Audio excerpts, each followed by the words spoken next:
Okay, so this brain teaser is going to be lowest number in a array. Now this is one of the first brain teasers that you're probably likely to encounter. So let's just get right into it. Now before we step into the code, and I think with any of these brain teasers, it's always good, and even just when you're coding, just to have a piece of paper and a pen around. So you can always kind of draw out your strategy on a piece of paper and then go ahead and try to code it. So let's kind of look at this first. So let's say I have an array of numbers.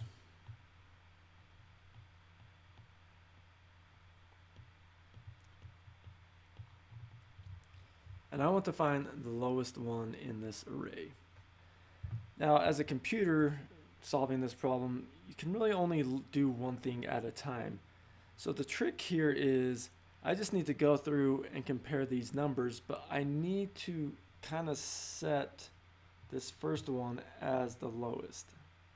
So what I'm going to do is I'm going to keep track of the lowest number, and I'm just going to say, hey, right now the lowest is currently 0, just the first one in the array, and then I'm going to go and compare it to the next value. So I'm going to compare these two. Is -2 less than 0? Yes, it is. So then we'll need to swap that one out. So now -2 is the lowest, and then I compare -2 to 4. Well, -2 is still the lowest. Compare it to 5. Well, -2 is now still the lowest, and then go to compare it to -4. And -4 is the lowest. So with this, I have to go through each element and compare this. So now that we kind of have our solution, we're going to assume the first thing is the lowest, and then we're just going to go through each one and compare and keep track of the lowest. I think we can go now and code this out.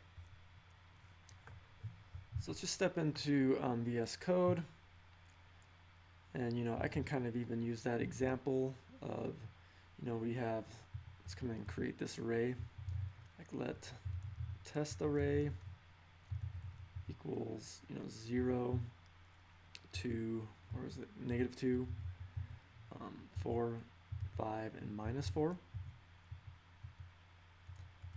So let's write a function. Let's call this find lowest. Now this is going to take in an array of numbers. And as we stated, we're going to create a variable called lowest, and we're just going to assign this to the first value in our array. And then we want to go through each item, so we'll use the forEach method. Go through each number and we're going to compare it. And we'll see if our number is less than our lowest, then we're going to set our lowest to equal the number.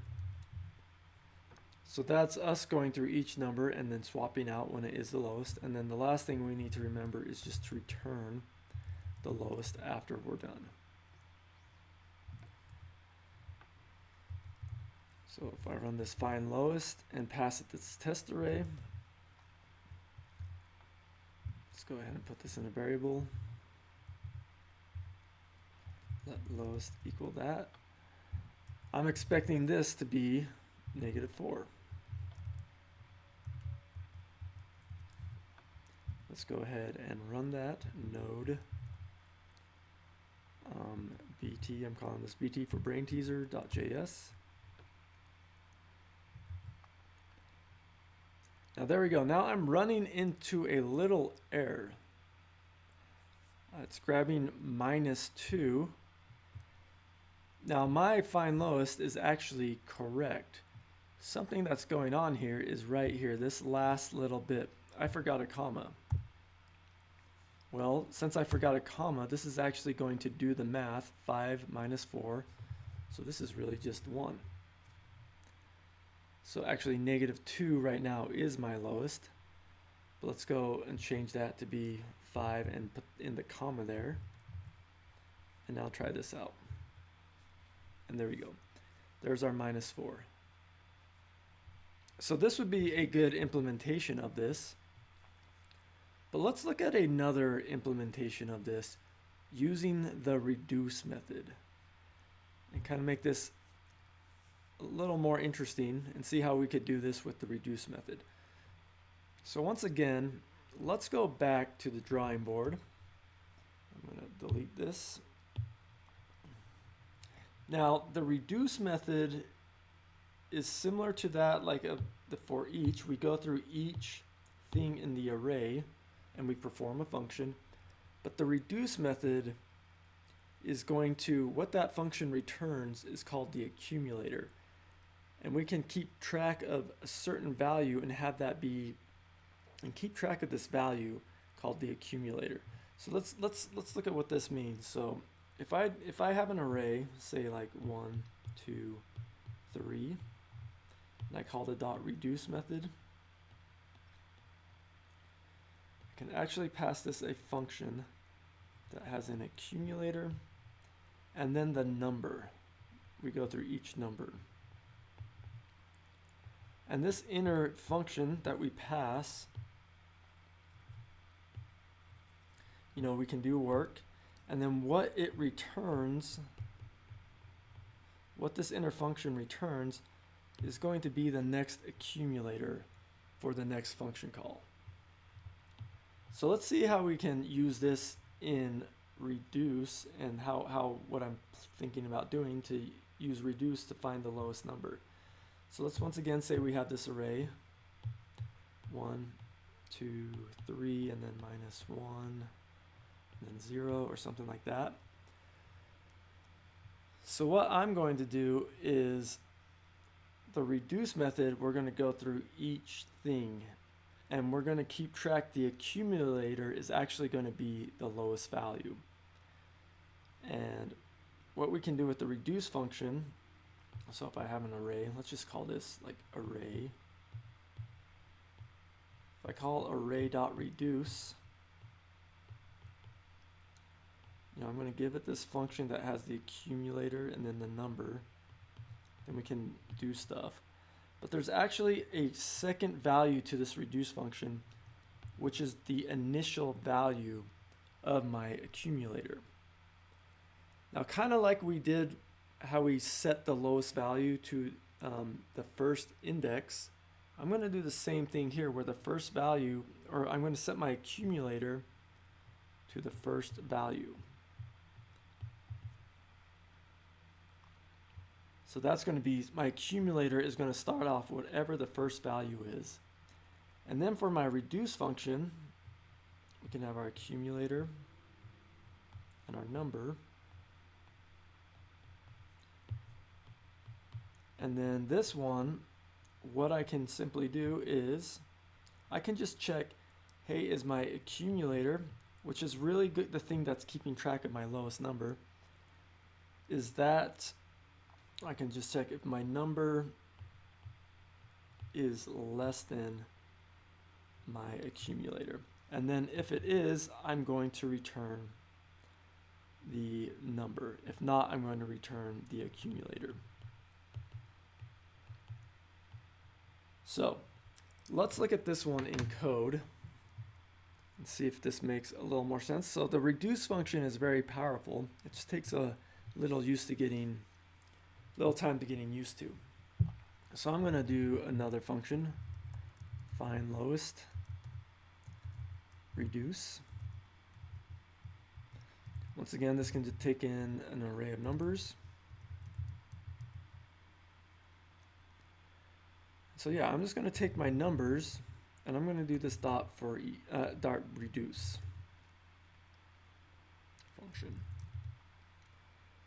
And then we can go in, pass it this anonymous function inside of here.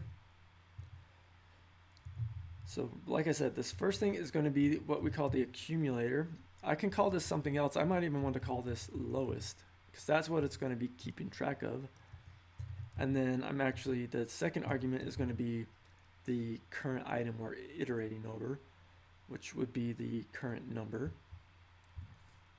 And then the second value to this function is what I want the starting value of this accumulator to be. So like I said, I want, just kind of like we did in this function where we set we kind of defaulted our lowest to the first thing in the array, I'm going to do that same thing right here.